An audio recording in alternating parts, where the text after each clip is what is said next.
We were climbing up that last section, and I remember we got to this intersection. I'm like, which way do we go? And in my mind, I'm seeing like 4 different paths, and Dylan and Paul are with me climbing up this last part.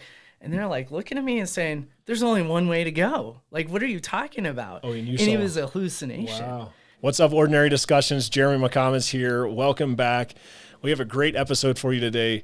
Our guest, Jason Platt, he did the Ouray, it's debatable what we call it, 100, which is a ultra marathon. Either way, it's 100 miles with unbelievable vert, gain, descent. I mean, it is probably one of the hardest races in America. And so he had quite the journey.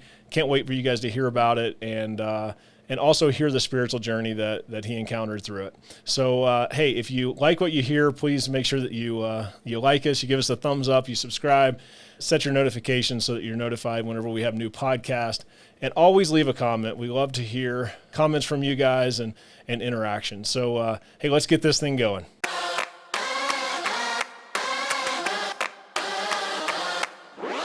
All right, let's do this. Jason, welcome to Ordinary Discussions Podcast. Thanks for being on the show with me. Cool. Thank you for having me here. Yeah, that's great. Well, hey, how would you introduce yourself to our guest? What's your story here? Yeah, well, I'm a school teacher. I teach middle school math, and I'm sorry. I know, right? Middle school? I don't know how you do it. No, they're great. I mean, we just got off of Christmas break, and I was dreading coming back to school, right? And I'm like, oh, what's this going to entail? But we got into it, and, the students, they're great. They're awesome. I was looking forward to spending time with them. So I don't know if I have your patience. So I have 2 young kids. Right now they're 8 and 10, and a beautiful wife. And through that journey, that has just led me to where I'm at right now. There's all kinds of high points in our life, and low points as well. But there's some things that stand out that are distinguishing moments in our lives. It could be time with people. It could be an achievement. And mine, it'll go down in history as far as this race, 100-mile race, ultra marathon type race. And, it's not really about the accomplishment necessarily, but it is about that milestone in our life, right? Yeah. And thinking of, we're recording this in January 2024 and the beginning of a new year, and there's lots of conversations about, stacking up rocks and making those milestones in your life. Yeah. And this will be one of those big milestones in my life where I look back and just grateful for the opportunity to do it, grateful for the people that surrounded me to make it happen. So a little bit about me is I've been in Vail Valley for coming on 20 years now. And before that, my wife and I met through mountain biking. Okay. And so, we got married, and then we were biking a lot together. I had a small mountain bike injury, and that kind of led me down a path thinking through, okay, how can I change up what I'm doing? And then we had kids. So then we were vying for daylight hours, and, it's just the juggle of life. Yeah. How am I going to support my wife? How am I going to raise these kids? What are my priorities go as far as time? And so my wife, she would get the daylight hours to go mountain biking. I would relieve her, and she could take off for an hour and get the sunshine and go biking. Well, then that left me like, what am I going to do? So that's when I started running seriously, and I'd start running in the early mornings of the day at 5 a.m. when it's dark. Yeah. Right now it's really dark. Really dark. Would you run in the winter? Yeah. Wow. Run in the winter. It's amazing. God has built us, all in different ways. Yeah. And when it comes to running, some people are really good at going uphill. Some people are really good at flat running. I am not made to run on flat roads. I'd much rather climb a mountain and go slow than run fast on pavement. Yeah, he made me not to run. So, yeah. There you go. By the way, I have to call this out because, yes, if you're watching, yes, I do have a mullet.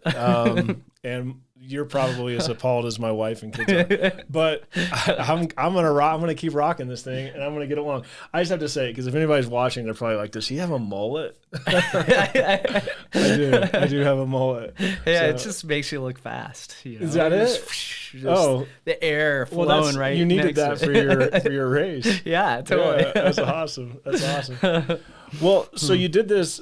Ouray. There's debate around that, right? How you say it. And if you're local or not. Yeah. Which is a town in Colorado, Southwest Colorado, right? Yeah. Beautiful. Yeah. I've never been. I've got to go. Yeah. There's just mountains rising on either side of the valley, like big mountains. You know, Vail Valley, we've got kind of hills.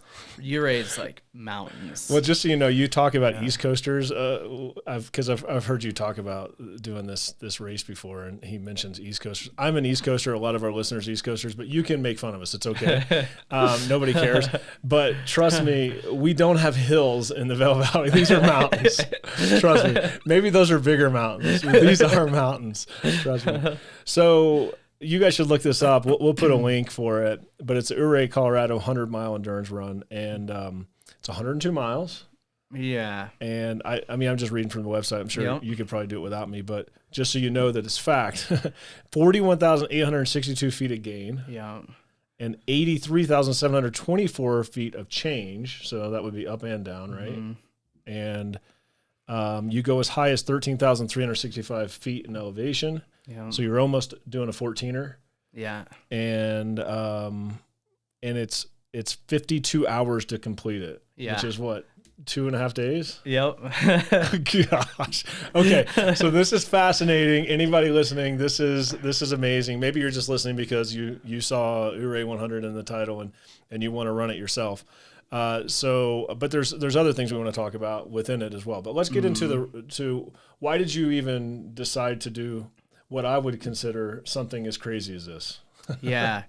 I mean, I've always had a love for just more aerobic type workouts, exercises. And I don't necessarily consider myself an athlete as much as it is I'm just trying to be responsible with what I have. And so part of living this life is taking care of our physical bodies, right? And so, you know, I grew up, I was a swimmer growing up, and so I was never a fast swimmer. And now that I'm seeing that in hindsight, it's because I was never a sprinter. I was never super fast. And most of the swimming races are shorter races. You can get into 200, 500 distances, but those are still relatively short. Yeah. And so then once I started doing even longer mountain bike rides and longer runs, I saw that I could just start going forever. And, well, not forever, but 100 miles are pretty long, right? That's forever. Days of running, that's forever. Yeah. That's amazing. And so with that, like that style of movement is inspiring to me. I love the idea of even just connecting mountain ranges. Like you can look out above the mountains and you can say, I want to go to that point. Or can you believe where I came from? And you can see, you know, a ridge and a valley and go from there. And, you know, at the heart of it, I want to take care of my family. And if my car breaks down and I'm driving to Denver, I want to know that I can run 10 miles to the nearest gas station. Just so you know, they have these things called cell phones nowadays. Not like Canyon. That's what people like me rely on. That's funny.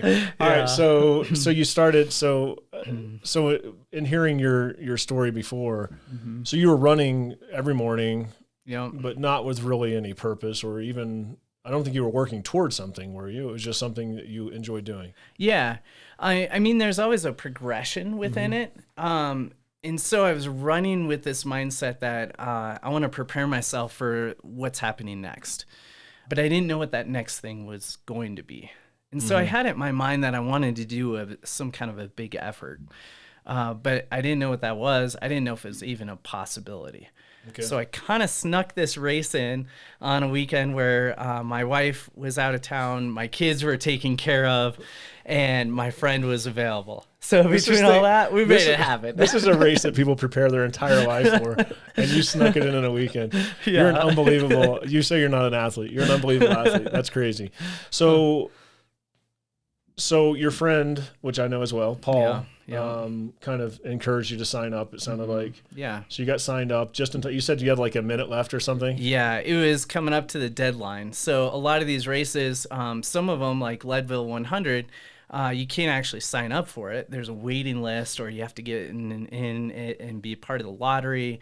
Yeah. People tried to sign up, January, yesterday, for the race that happens in August.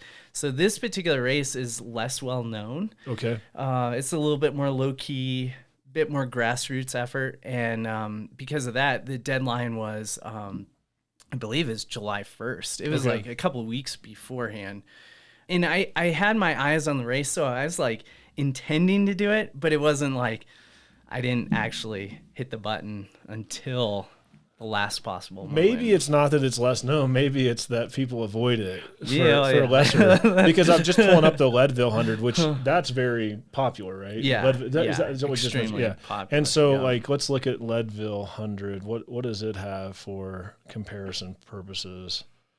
It's 100 miles, starting at 10,000, goes to 12.6, so 1,000 less feet. Which, if you're an East Coaster, like you would say, I call them flat. In elk hunting, I call them flatlanders because I'm like, oh, you're just a flatlander.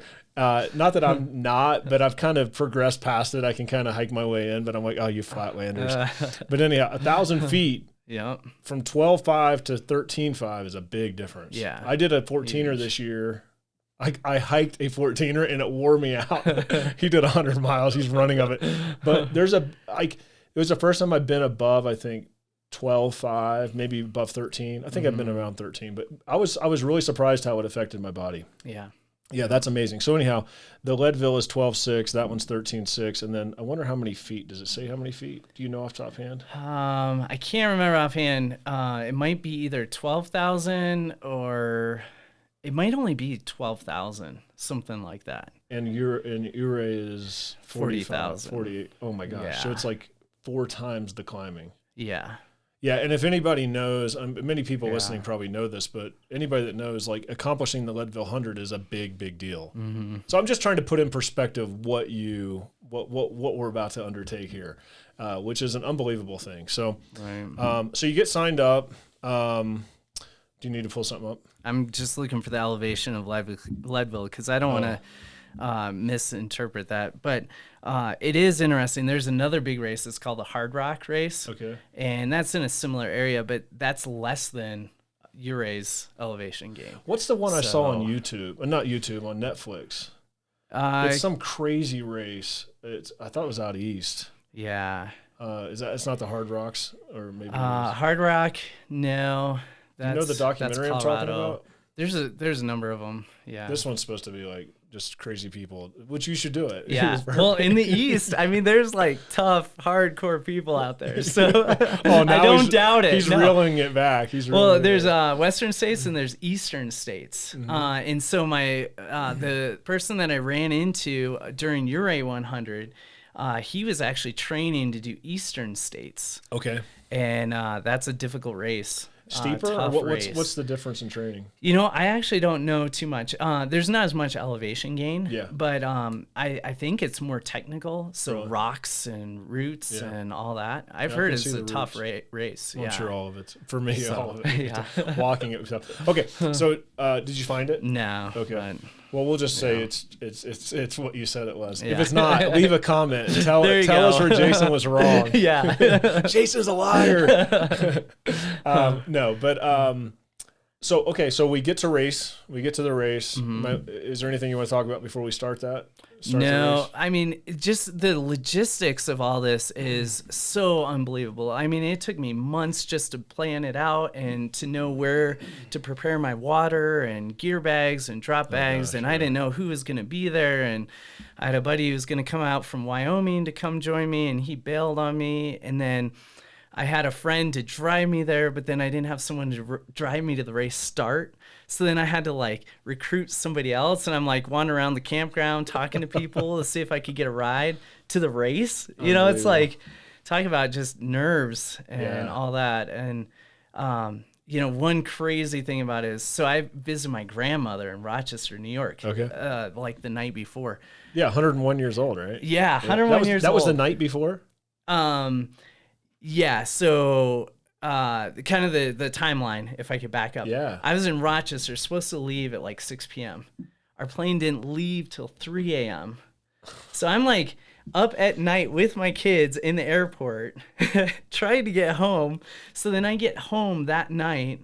I can't even remember all those details. I packed my bags, jumped in the car the next morning, and then we drove down to Ouray. So you have like no sleep. Yeah, no sleep, except for when I got on the airplane and then next to my kid sleeping. And anybody that's done any endurance. Yeah. I mean, I have not done any. I mean, I'm not even trying, but I've done the triple bypass. Yeah. Which is a road ride. Yeah. Which I thought was extremely challenging. Nothing compared to what you did. Still but tough, I cannot even fathom the stress I would be under knowing I had no sleep the night before. Yeah. Yeah. Like I would probably not even want to do it. Right. Oh man. Wow, that's a tough start. In a lot of these endurance races, I mean, if you can get a good night's sleep, it's a bonus. Because you're so amped up. Yeah. And there's just so many things to think about. I mean, I was sitting in my tent and I had all my gear bags out and I was thinking through, am I doing poles? Am I not doing poles? Is it going to rain? Is it going to lightning? Like, what do I actually need in these last minute adjustments? What am I going to throw out? What am I going to keep? Yeah. So it was a very stressful start. Okay. So that's crazy. So bang, it starts. Is it a shotgun start or how does that start the race? The people who aren't smart just go take off running, and then what'd you do? All the old timers, they're just sitting in the back of the bag and they're just hiking. They're just walking. Oh, and it's what'd you do? 100 miles. I really was pretty ambitious. I was worried about lightning. Okay. And there's some storms that were coming through, but we had a pretty clear shot. So my whole goal was to kind of hit it fast and avoid some of those storms. And then I was also timing it with the heat of the day because the heat and elevation, that'll zap you too. So when I passed another man who'd completed 5,100s, so it's I believe his name is Walter Hanlosser. He's just an incredible person. Like 51? He did these, like over the course of a year. Whoa, in 1 year? Yeah. I thought you meant a lifetime. No, yeah. 5,100 mile. I'll have to look it up for sure. But all this is a little fuzzy in my head. Whoa. So I started talking to him, and I kind of knew who he was, and I met him the night before at the pre-info meeting. So I'm like passing this guy, thinking to myself, like, I'm way too fast right now. You're thinking either I am the greatest runner of all times. Yeah, I wasn't thinking that. Or I didn't get the memo. Yeah. I've been there. I gotta chill out because he's gonna be passing me. Mm-hmm. Yeah, that's funny. Now, I knew he was gonna pass me. I didn't think he was gonna pass me 20 miles from there. Yeah, wow. And that's where I crashed. In hindsight, you can always plan it a little bit better, but I miscalculated one of my sections and I really should have loaded up on more water. And I can't remember if I had just messed up the mileage or I really thought there was another aid opportunity. So in these big races, you have aid stations and they provide you with food and water. Yeah. Speaking of which, Ouray's race, man, almost every aid station, bacon, chicken, quesadillas. It was awesome. Yeah, right? Like, what better way to live life? Eat bacon all day and climb up mountains. So fat's important. For the longer distances, for sure. Yeah. Right? So, if you're doing a quick energy, even like a marathon, you want more sugar-based energy, and then that's that quick burn of fuel. Yeah. But when you're out there 2 days, 2.5 days, you got to stock up. Right. I can't remember. I don't think I lost that much weight, but some runners will lose 10 to 20 pounds on these efforts because they're burning all that fat off and they just can't take it in. You guys don't have 10 to 20 pounds to lose. Right. Yeah. I could lose that and I'd still need to lose some. Yeah. Okay, so take us through, because I know you kind of having a journey, because I've heard your story. You have a journey here, and you had some lessons in the journey. So I don't really want to miss that, but I also know that we need to keep this in a time frame. So take us through, you started, what are some of the ups and downs? Take us from peak to peak type of thing. I'd love to Love to hear that, and maybe some lessons along with it. Yeah. So I was going along strong. That's when I passed that guy Walter, and then my first significant climb, going up to the first pass, I knew I was in a kind of a bad situation. I knew I was a little dehydrated. I knew I needed to take in some more calories, but at that point it was like, do I go back to the aid station or do I keep going forward? So I kept going forward. And how far back is the aid station? Probably like 5 miles. Oh gosh. I mean, the aid stations aren't all that far apart. I mean, the longest stretch would be like 10 or 12 miles or something. So, you know, like it's funny hearing you talk, because that's a big deal. I mean, that would be like all I could do. Yeah. Okay, so that's okay. So then you're like, I'm gonna keep going. Yeah, I'm gonna keep going. So, and it's at that point I'm thinking I'm tough. I'm from Colorado. I've got this, right? Like I train in this. I know what I'm doing. Yeah. But that's when my East Coasters, they come up and they're just power hiking past me, and I knew I was in trouble. So, there was times I was taking 2 minutes. And I was just saying, all right, I'll hike for 2 minutes and then take a break. Hike for 2 minutes and take a break. So you're hiking at this point. Yeah. Okay. Yeah. I'd slow down my pace considerably. The weather wasn't as much of a threat anymore, but then it was like, okay, how am I going to even get through this? So I'm looking for water. I've got a water bottle with a filter on it, but there's only like one small trickle. So I knew I couldn't quite depend on that. So anyways, I was getting humbled. Yeah. The cold air came in, it zapped my strength.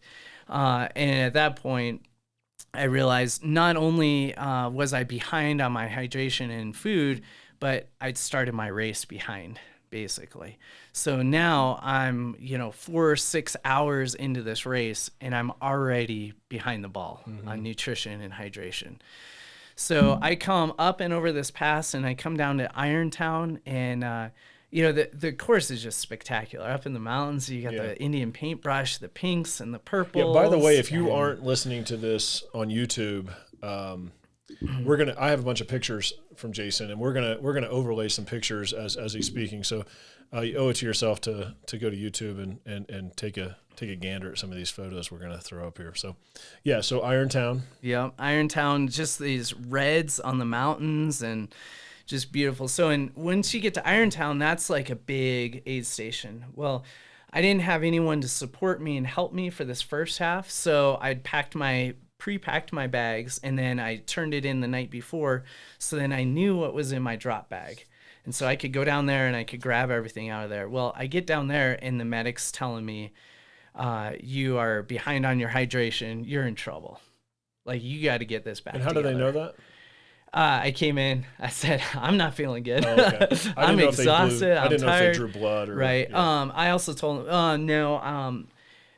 Basically, say the timeline's like 8 hours into the race, or 8 or 10 hours. I told the medic, I'm like, I'm a little worried. I've only gone to the bathroom 2 to 3 times. Yeah. Over 8 or 10 hours. Like, as a normal person, you go throughout your day, and over 8 or 10 hours, you're not doing much, but you got liquids, you're using the bathroom and all that. So at that point, I knew I was behind on my hydration. So the medic said, at Irontown, you do a loop. So you stop at Irontown, and then you go one, and then you go back the other way, and then you come back out. Okay. So the medic said, basically, we're going to load you down with water. You're going to drink it all. And then I'm going to see you the second time around. And if things haven't improved, we got to start talking seriously about this. Like, keep going, but go at your own risk. So is at that point, I just tried to drink as much as I can.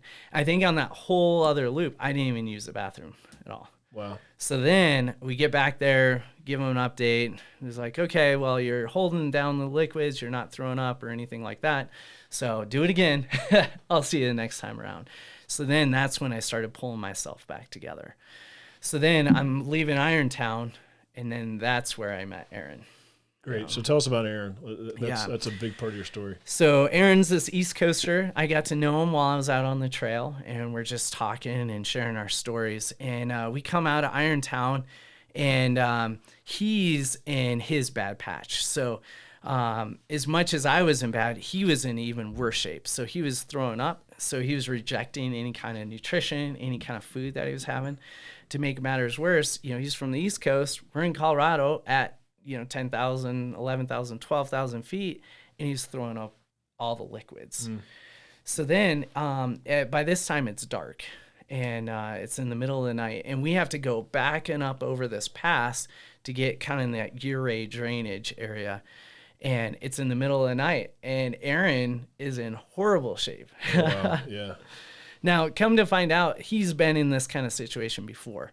But at this point, we're like, this is make it or break it. Like, Yeah. I'm going to get you up over the pass, and then you're going to drop out of this race. Yeah. This is how bad of shape you are. But I'm not going to leave you alone in the dark by yourself. Because then there was these other group of runners that were with us, and they were all charging ahead. So I'm like, all right, we're gonna do this together. I don't care how fast, how slow, I'm hanging with you. And I just got through my bad patch, so I'm willing to just take it a break, take it easy. Let's go for it. So here we are in the middle of the night. Aaron's rejecting all food, any water. I mean, we're giving him literally sips of water, and he's stopping on the side of the trail. He can't hold it in together. And I mean, I'm just in the middle of the night, pitch black. I'm looking up at the stars, and I'm just thinking of God and who he is. And at that point, it's like, there's nothing else that we can do. I physically can't do anything for this man. I'm in rough shape too. Like, I'm just getting out of this. And so that's when, there's been some dark moments in my life, and in those dark moments, I've reached out to God in worship, and I just burst out in song, and I started singing. I'm like, Aaron, do you mind if I do this? And, this ultra scene, like, there's a lot of strange characters out there. And one guy at the start of the race, he had Hebrew written on his arm. I'm like, oh man, it's a believer. Like, what's that Hebrew say? And he was like, oh, it's this Bible verse, and it means this, blah, blah, blah. And it totally wasn't scriptural. It was just some like far out kind of universal thing. And he was like, oh, I just like the way it looks. Yeah. I'm like, oh man. Okay. So, all right, that's cool. We can talk about that. But that's not what I'm here for. Right. I'm here as an extension of what God has given me and this world that he's created to give back to him. So here, Aaron and I are in the middle of in the woods, and I find out he's a believer. And it was just this special moment where, we didn't have strength of ourselves to give. And reaching out to God, it totally took our focus off of us. And in the blackness of the night, seeing the stars in the sky, Aaron and I just trudging over the mountain. And eventually we made it back to the aid station. And I said goodbye to Aaron. I'm like, that's it. This guy's in rough shape. Yeah.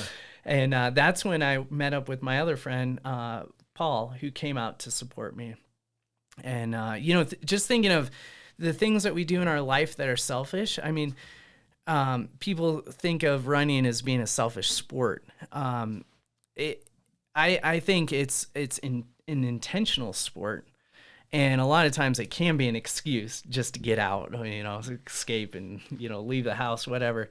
But really, Paul's a man who drove 4 or 5 hours. He took off work. He gave of his time and his resources to come and support a friend. And that meant the world to me. And so I rejoined with Paul and, gave him a big hug. I woke him up out of his truck because it's in the middle of the night still, he's sleeping. He's trying to get sleep. And then that started the second half of the race. But back to Aaron before you go there. I remember, and I have some notes here. I mean, you kind of, not kind of, I mean, this was a make or break it moment for you in the race. Yeah. And you kind of dying to yourself and staying with Aaron kind of put you at risk. Yeah. Potentially. Yeah. Potentially put you at risk. But you still did it. And, and you guys were actually singing as you were praise and worship, right? And so I know that when you spoke about this, you were saying that how worship really helped you guys through it, and also just how important it is to have people in our lives that are willing to walk alongside us in rough times. Am I putting words in your mouth? Or, No, that's exactly it. Yeah. Yeah. I mean, could you just expound on that a little? Yeah. I mean, so this was a dark moment in my journey, right? Like I was coming out of a rough patch. And so Aaron was somebody to support me. But then, you just can't plan these things. Yeah. Right. So Aaron hits the rock bottom. And there I am to support and encourage him. And yeah, in the back of my mind, I was like, am I losing this race? Yeah. Because it's a race. It's a timed event. But I gave it up just to hang with Aaron and make sure that he made it over that pass safely. I just think there's so many correlations there to what we talk about often in Ordinary Movement, which is, discipleship and walking along our peers and sacrificially investing in people. And what I find interesting about that part of your story is not that I think you would have made it either way, but I do wonder if the focus I think this parallels well in life, that when we stop focusing on us and we have somebody else to focus on, and when we are focusing on someone else in need, oftentimes that's the very thing that allows us to get over the thing that we are struggling with ourselves. Does that make sense? Totally. It's almost like you were so focused on him that it probably took your mind off of your pains a little bit. It probably took your mind off yourself because you were focused on helping him. And I think there's so many correlations in our faith, in our relationships, in that. Yeah. Yeah. Definitely. I even think to the last part of the race, and my friend Dylan was there. He was the one that drove me out to Ouray. Paul was supporting me. And when we were charging up that last section, part of what you're talking about is when our focus is off ourselves. Yeah. I was charging up that mountain. Yeah, I wanted to finish, go to the end, but really it was like, I want Dylan to see this. I want Paul to see this. Right. I'm so glad to be here with them. So I agree. And, even thinking of times of COVID that we just came out of this, pandemic and all that, and an opportunity for believers to come together and worship together. Yeah. That's an opportunity to take your mind off of yourself, your own family, what you have going on at your house, gather together with other believers and look to the Lord. Yeah. So those times of fellowship, those times of worship are so important.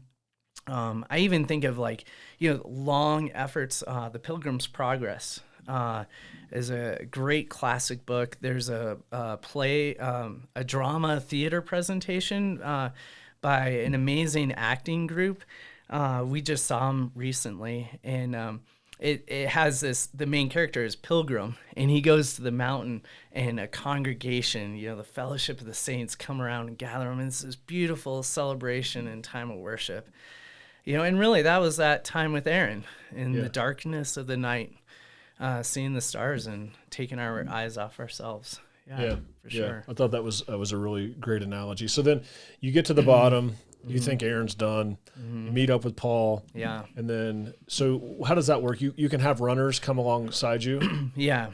Okay. And with Paul, it was super difficult because, I'm in this to run the race. Yeah. And I've prepared, all this time and energy, and I know the miles that I've stacked up to make this possible. Paul's showing up just to say, I'm going to support my friend. Yeah. And so we have to juggle this. Okay, where does Jason need the most help? Yeah. And if Jason doesn't need help here, then I'm going to take a nap because he's not sleeping. Yeah. I have to take care of myself. So you don't sleep the entire time. I mean, some people do. Okay. The fast runners who can complete it in 30 hours or something or faster, they're not sleeping for sure. Some people took cat naps, It would be interesting if somebody like Aaron, if he took an hour and slept at Irontown. Yeah. What that would have done. Yeah. Yeah. So you're not, so you're not only dealing with physical fatigue, but you're also dealing with sleep deprivation, which would crush me. Yeah. Crush me. That's crazy. I mean, people talk about hallucinations and things like that. Yeah. We were climbing up that last section, and I remember we got to this intersection. I'm like, which way do we go? And in my mind, I'm seeing like 4 different paths, and Dylan and Paul are with me climbing up this last part, and they're like looking at me and saying, "There's only one way to go. Like, what are you talking about?" Oh, and it was a hallucination. Wow. And I was so grateful that I had pacers there. Yeah. Because they were keeping me on the right path. Yeah. So tie this all up just so we can respect your time, because I know you have a time constraint here. But so we came down Iron Town. Yep. You feel better. You head back out. Kind of take us from there to the finish line, and how long that takes you to get us there. And then I know that it was really inspiring for me hearing your story, and then you kind of left us with some final thoughts. So I'd kind of like you to take us from where you are to the finish line. The finish line also has the sunrise has is an awesome story. Yeah. And then maybe just kind of wrap us up with those points that you encouraged us with. Yeah. And I have it here if you're. Yeah. Yeah. Okay. So basically from there, Paul and I were just back and forth, right? So I would run a section, come back, complain at how difficult it was or how long it was, and then Paul would join me, and it was like a breath of fresh air. Yeah. The one section I come down this hill and I'm just pounding my feet, they're burning. I soak them in this lake. It's just a little bit of relief. And that was at Crystal Lake.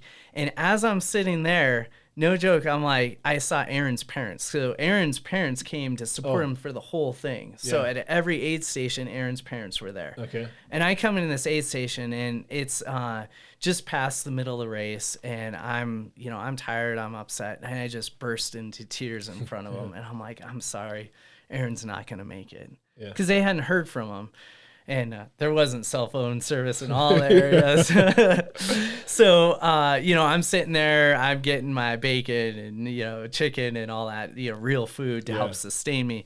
And I get my shoes on and we start leaving. And there and behold, Aaron comes charging through. I mean, talk about perseverance. Yeah. Go from not eating anything, leaving it all on the trail to making it back there. Wow, that's awesome. So that was a beautiful moment. And then so Paul and I keep going. I had a knee injury going into the race. It was about 2 months out that just the fatigue of training for the elevation took a toll on my body. And so 2 months out, I started to do a fairly significant taper, so much so that the month leading into the race, I really didn't run that much. Okay. But that left me hobbling. There's some sections I was just walking stuff I should have been running. Yeah. And just doing whatever I could do to stop and stretch. And I mean, there's points I'm just like, there's no way. But I was watching the clock, and I knew I had some possibilities, with a generous cutoff time. Yeah. I had some time, right? I don't know. So, but those moments that Paul was there to support me, without his help, without his support, I wouldn't have made it. Yeah. But every other section, Paul was with me. He was helping me swap out whatever I needed, my gear, my pack, my shoes, cheer me on. And then that last section is where I picked up Paul and Dylan to help me complete the last section. Yeah. Yeah. That's really great. So tell me about that. I know there was a special moment there on that last climb. Yeah. So we're coming up. So this is the second night. So I'd already run through 2 nights without sleeping. We're going up this, and I knew from running this previously, kind of the length of it, how difficult it was. And the last time I ran it, it was in the early mornings as well, because my family and I were in Ouray a year or 2 before, and I just happened to run this route, Bridge of Heaven, that I was aware of. That's the name of it, is Bridge of Heaven. Okay. So maybe I was I'll go and actually hike familiar it with one it. day. Yeah. I mean, it's amazing. It's a 4,000 foot, climb. Maybe I won't. So hike it's like, one day. it's a 14er for all realistic purposes. Yeah, for real. So we're going, so I pick up Dylan and Paul, and we're going up this, and I'm looking at the time and thinking, okay, what's the cutoff to the race? But then I'm also thinking the sun is coming up, and you can start seeing the sky lighting up. And the pictures that are going to be posted are going to show some of that. And as we're running up, I'm like, we got to get to the peak for the sunrise. Yeah.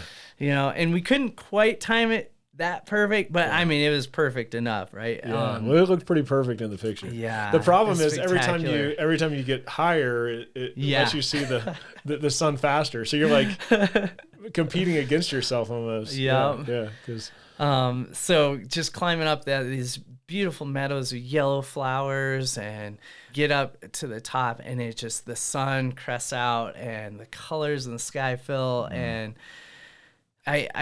when I told the men the last time I talked about this, it is truly a gift, right? Yeah. Like no amount of preparation could prepare you for that. Yeah. Someone coming from the East Coast with limited mileage, those same guys, if they paced it, and gals, they were there too. Yeah. We had the mountaintop to ourselves just because by this time everyone's so spread out. But it was truly a gift. For a gift for me to stand up there with a knee that was previously injured, still injured, is in pain. Yeah. I had some ibuprofen in me, so that was helping me get up. Paul was giving me these coffee beans. Okay. He's like, I haven't tried this, but I heard if you chew one of these, I'll help out. I'm like, whatever it takes. Great time to experiment. Yeah.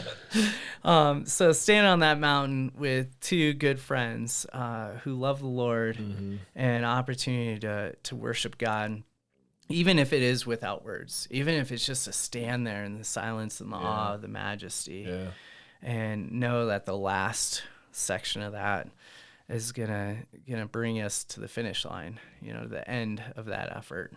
That's incredible. It was truly spectacular. I'm just blown away. Well, first of all, that's a great ending of and you had to come down, I'm assuming. Yeah. But the rest downhill, right? Yeah. But downhill's not easy. It's not easy. And I don't know what it was. I don't know. I mean, as we're talking and thinking about worship, and was it the strength of the Lord?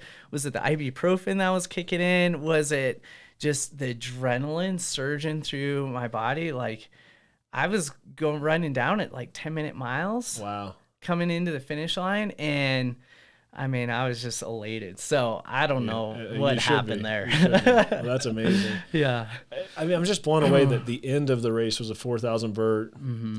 Because I did Mount Elbert this year. It's my first 1,400, and I don't even think that's 4,000. And it's one of the easier ones, and it still kicked my butt. Yep. And it probably hurt me more coming down than up. I was having a little knee problem too. And I was so sore the next day, and I think it was more the downhill. But for me, it just puts in perspective. Like it's hard. I think it's hard for somebody that doesn't run like you, or that's not. I've never done a marathon. It's very hard for me to like try to conceptualize just how hard this is. In my head, I know it's hard, right? But then like saying, well, I was beat up just doing less than 4,000 vert and back. Yeah. And then I was back in Leadville trying to get a hamburger. Like, actually I went to Moe's and got some barbecue. But it's just amazing what the human body is capable of. It always blows me away what the human body is actually capable of. How much our mind keeps us from doing. I think our mind limits us more than we know. Yeah. Definitely. Yeah, that's incredible. And that was one of my themes too that I reflected on. It's being faithful with the small things. Yeah, let's get to those themes. Yeah. So simply being faithful with the small things, like how could anyone run 100 miles? I mean, this morning I ran 3 miles and I had a hard time with that. Doubt it. No. Well, once I got into it, it was okay. But I mean, seriously, to like how to run 100 miles, it's all those little things that added up. Yeah. It was 1 year of training and getting out the door and starting my morning early. Yeah, it was 2 years of training. It was 3 years of increasing my elevation, running up Arrowhead in the middle of the winter time, every year it compounds. So, one of the questions I have from this is, where are you being faithful with the small things? And if you are in God's word, if you're in scripture, there's going to be a time that you're going to use that, or God's going to speak to you through that. One of the small things that I do in my life is I want to read through or listen through the Bible in 1 year. Just to take 1 year and have God's word wash over me and soak over me. That's going to come out in my life. Yeah. And so whether I'm running 1 mile this week or 2 miles next week, it all adds up. And then all of a sudden, you find yourself in a place where you can run 100 miles. You know, you want to be good with money and invest with money. You start with a small job, you move to a bigger job, and all of a sudden you're investing $100 and investing $1,000. And the next thing you know, you're like, wait, what just happened? Yeah. Yeah. How in the world did I get to this place? So, you know, what are the small things that you're about? Because those are going to build into big things. And, you know, here I am, I'm 43 years old. I never thought I'd be in this place, you know. Not that I was all that intentional, but it's more the culmination of those small things. You know, there's a book by Darren Hardy called The Compound Effect. Yeah. I talk about it all the time. You've probably talked about it on the podcast, but he says the definition of the compound effect is small changes made consistently over time equal exponential results. And I tell people all the time, I tell my kids especially this all the time, that like it could go the other way too. Yeah. Small changes consistently over time, like a little extra popcorn, an extra scoop of ice cream. I'm a little heavy right now from the holidays. Maybe I'm speaking to myself, but it is so true. And so it's really fun to talk about Ouray. It's amazing what you've accomplished. I'm so proud of you. And I mean, it's amazing. It really is. But there's so many life lessons in that. And that's where I'd like to wrap up. And that small changes consistently over time equaling exponential results is true in being in the Word, spending time with Jesus, investing in relationships, like all these things that we're called to do that, as you would say, I think you said when I heard you speak before, that sometimes the hardest thing is not doing the run in the morning, but getting out of bed in the morning, right? It's like all those things add up. And in the moment, sometimes we can forget, right? And I think that's, I just love that principle. So what else you have?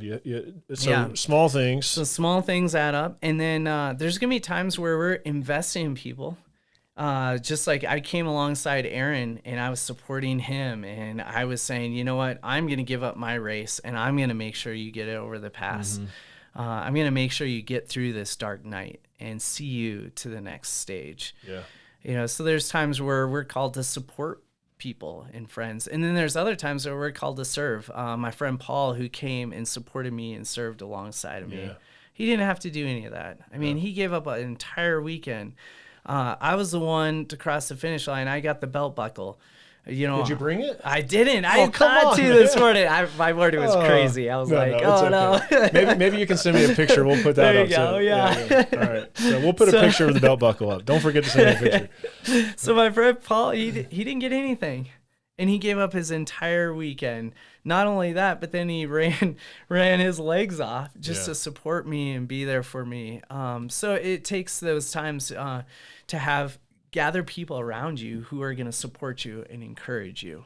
Looking at who's around you. So investing in others, having other people come alongside you to support you and encourage you. And then the last thing is just to dream big. I mean, this was an impossible feat by all means. I mean, with my family, how do you get out a weekend with 2 kids? You know, how could I do a 100-mile race when my knee's injured coming into it? I didn't have a ride to Ouray. I didn't want to have a car there because I couldn't drive back home because I'd be exhausted. You know, like all these things. It was an impossible feat. So my encouragement to those that are listening is to dream big. You know, what is going to be that thing that you pursue that's worthwhile, that God can envision in your life and you walk out? And it might not happen this year. It might not happen 3 years from now.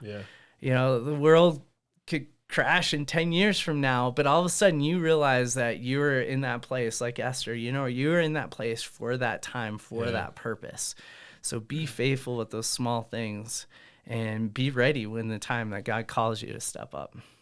Man, that's good stuff. That is so good. It's so inspirational to me. I think it's an awesome story.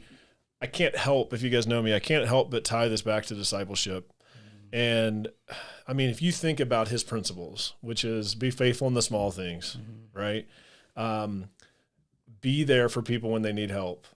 Be willing to accept help from others. Surround yourself with people that can help you. And then dream big. And I think part of the dream big thing is, we can all dream big in life. Like we all have our accomplishments and things we want to do that maybe are somewhat selfish or just, that's not necessarily a bad thing. It's just maybe they're not spiritual.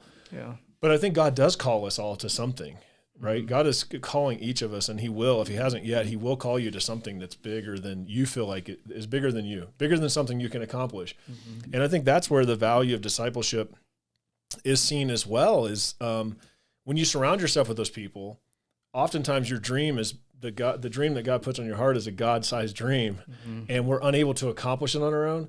And that's where having a brother in Christ, like Paul was there for your race, right? Yeah. Well, I know Paul, and I know your relationship. Like Paul's also there for you in life, right? It's like if God puts something on your heart and it's bigger than you can accomplish, I know that Paul would be there to help you, right?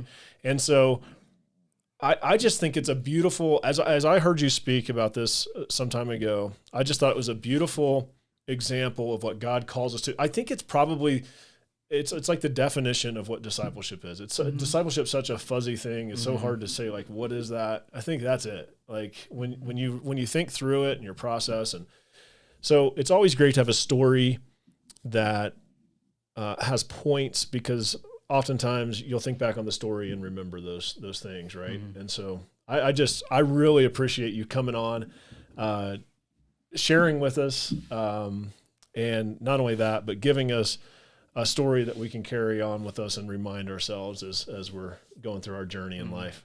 That's and awesome. I'm sure if anybody wants to run this crazy race, if anybody's crazy enough to want to do this, I'm sure you would be happy to help them, right? Speak to them. Oh yeah. No, totally. I thought you were gonna say, I'm sure you'd be willing to help them. Oh yeah, you're gonna run with them, right? Yeah, you'll be their pacer. No. I mean, this event is taxing on the support crew. I know, so man, I mean, if you need somebody to be alongside you and it's a dark night, oh man, yeah, totally. Give me a ring, get a hold of Jeremy. Yeah, just leave a comment and then we'll get you in touch with whoever needs to. But guys, thank you so much for listening. Jason, thank you again for being on the podcast. Yeah, and guys, until next time, let's do this. Thanks.